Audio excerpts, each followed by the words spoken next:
අයවැයට එනකොට වාහන 23කට වැඩි ආවා ජනාධිපතිතුමාගේ පිටිපස්සෙන් වාහන. තමුන්නාන්සලා කියපු විදියට ඉතිහාසය අවුරුදු ගානක්. ඒ කියපු විදියට කිව්වොත් ජනාධිපතිතුමාට එක මිනිත්තුවකට වියදම් වෙනවා රුපියල් 21000ක්. ඒ කියන්නේ 5011 ජනාධිපතිතුමාගේම වචන වලින් කිව්වා. මේ පාර්ලිමේන්තුවේ ජනතා විමුක්ති පෙරමුණ වැඩියෙන්ම කතා කරපු ශීර්ෂය තමයි ජනාධිපතිගේ වියදම්. මම දැක්ක මේ දැන් අද දවස් ගානේ දානවා 5011 කන්නද කියලා 5011 මැල්ලුම් හදලා කන්නද කියලා. අපි ගත්තොත් 1977 89 ජයා ජයවර්ධන මැතිතුමා ඉන්න කාලේ බිලියනයයි සාමාන්‍යයෙන් වියදම ගියේ. ඊළඟ 1989 93 ආර් ප්‍රේමදාස මහත්තයා 1.2 බිලියන් මිලියන 1200යි. ඊළඟට 94 2005 වෙනකොට චන්ද්‍රිකා කුමාරතුංග මැතිණිය එනකොට බිලියන 2.4ක මේක මුදල වැඩි වුණා ජනාධිපතිතුමාගේ වැය ශීර්ෂය. 2005 2015 මහින්ද රාජපක්ෂ මහත්තයා කාලේ මේක 5.7ට ගියා බිලියන. මේක මේ යුද්ධයත් එක්ක ආපු තත්ත්වයන් එක්කත් විවිධ කාරණාත් එක්ක අභිධාන වැඩි වියදම් තිබුණයි කියලා. 2015 2019 මේ මෛත්‍රීපාල සිරිසේන මැතිතුමාගේ කාලේ ආපහු මේක අඩු වෙන බිලියන 4යි 6ත් අතර. ගොඩාබේ රාජපක්ෂ මහත්මයාගේ කාලේ මේක බිලියන 5යි 6යි අතර තත්ත්වයකටපත් වෙනවා. රනිල් වික්‍රමසිංහ මහත්තයාගේ කාලේ 2023 25 බිලියන 4 දක්වා වැඩි වෙනවා. දැන් මෙහෙම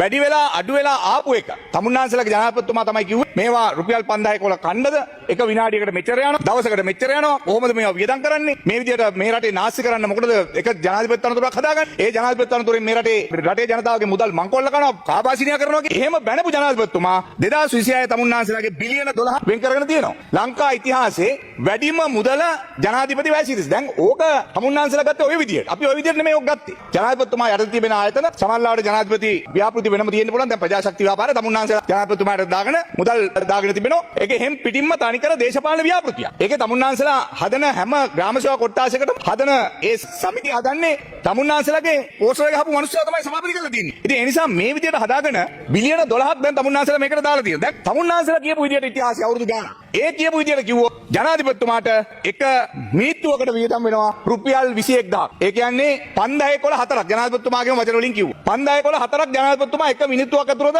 ඉවර කරා. ඔබතුමාලා එහෙමනේ මේ රටේ මිනිස්සුන්ට කිව්වේ. මේ රටේ මිනිස්සුන්ට වෛරය ඇති කරේ. මේ රටේ මිනිස්සුන්ට මේ ජනාධිපති කියන්නේ මෙහෙම එකක් මේක මෙහෙම තියාගෙන යන්න බෑ වැරදි මෙහෙම යන්න බෑයි කියලා. තමුන්නාන්සලා මේ රටේ මිනිස්සුන්ව වෛරය ඇති කරලා ක්‍රෝධය ඇති කරලා ජනාධිපති කියන්නේ රටේ සල්ලි කාපාසිනිය කරන මිනිහෙක් මේ මිනිහා මෙතන තියාගන්න ඕනේ නැහැ කියලා මේවා කියලා. දැන් අද මිනිත්තුවකට රුපියල් 21000ක් විනාශ කරන ජනාධිපති දැන් ඒක මොකද කියන්නේ මේ විවේචනය තමුන්නාන්සලා කරපු ඒවා දැන් අද තමුන්නාන්සලාගේ ඔළුව උඩටම කැරකිලා තියෙන්නේ මොකද රම්බන්න මහත්තයාගේ පුතා කියලානේ කිව්වේ තම ජනාධිපති පත් වෙන දැන් කවදක්වත් නැතුව කෑම කන දැනත් ඉන්නවා 15ක් විතර සිකියුරිටි එකේ මොකටද අනුරසානායක මහත්තයා මේ අපිත් එක්ක මේ එකට කාලා බීලා එකට හිටපු කෙනෙක් එහෙම ප්‍රශ්නයක් වෙන්න විදියක් නැහැ එතුමා මේ කවුරුත් මරන්න හදන්නේ නැහනේ අගමැතිතුමියගේ පිටිපස්සෙත් එනවා 10ක් 12 පාර්ලිමේන්තුව ඇතුලේ මොකටද ඇයි ඒක වෙනස් කරන්න අවශ්‍ය නැහැනේ ඔය කෙනෙක් ඕනනම් දෙන්නේ මල්ලක් කරන් යන්න නැත්නම් පොට්ටි කරන් යන්න පණි ටික දෙන්න එක්කෙනෙක් දෙන්න තියාගන්න මේ පාර්ලිමේන්තුව ඇතුලේ කෑම කන කාමරයවට දෙපැත්ත ඉන්නවා 15 20 මේ කමිටු රූම් වලට ගියාම 15 20 තමුන්නාන්සලා කිව්වේ එහෙම නෙමෙයි තමුන්නාන්සලා කිව්වේ මේ ජනාධිපති කියලා වෙනම තනතුරක් තියෙන්න ඕනේ නැහැ අගමැති කියලා වෙනම එකක් ඕනේ නැහැ. ඒත් අපි වගේ සාමාන්‍ය මිනිස්සු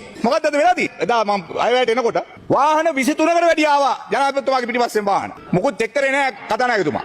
අදාගෙන බින්දගෙන ආවා. මගේ වාහනේ ඇතුළට දාගන්න හම්බුනේ වාහන පෙලක් ආව එකක්වත් චෙක් කරේ නැහැ කරු කතානායකතුමා. චෙක් කරලා බලන්න. එතකොට අද පාරවල් වල යනවා වාහන එක තැන් තැන් වල මෝටර් බයික්ස් තියලා තියෙනවා 10 12. සමහර තැන් වල තියලා තියෙන ජීප්. අගමැතිතුම එනකොට තව ජීප් එකක් ගාලා ඇවිල්ලා අරගෙන යන්න මේවා හොරෙන් කරන්න එපා තමුන්නාන්සලා කරන්න මේක තමුන්නාන්ස රටේ ජනාධිපති අගමැති ආරක්ෂා කරගන්න තමුන්නාන්සලා තමයි මේ රටේ මිනිස්සුන්ගේ ඔලු කාලා විනාශ කරලා මේ මිනිහෙක් මෙහෙම ගියාම මෙහෙමයි වෙන්නේ කියලා හදලා ඒ හදපු එක අද තමුන්නාන්සලා ඔලුවට කඩා වැටලා තිබෙනවා